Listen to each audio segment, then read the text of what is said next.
Sample proportions. Suppose that we have two groups of patients with a particular disease. One group is given the current treatment and the other a new treatment under trial. We could consider each patient as a Bernoulli trial. Remember, Bernoulli trials have two outcomes, one which we call success, in this case, success being the patient dies, and failure being the patient recovers. You could switch those around if you wanted, if you didn't want the patient dying to be a success. Suppose that the first group is of size n, and A of the patients die. The proportion is A divided by n. It's just a fraction, the number that died divided by the total number in the sample.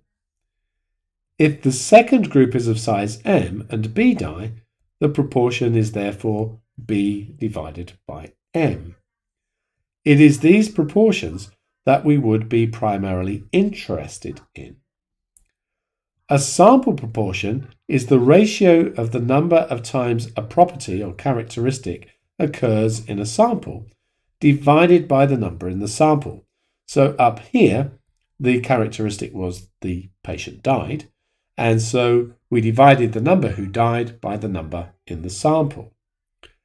The occurrence of the property, dying in the above example, is called a success. So for x successes in a sample of size n, the sample proportion is given by p hat is equal to x divided by n. Now, this is called p hat because it's drawn from a sample.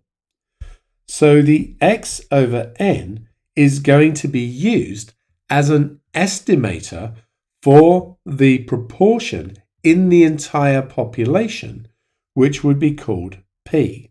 So what we have is another example of a statistic being used as an estimator for a parameter.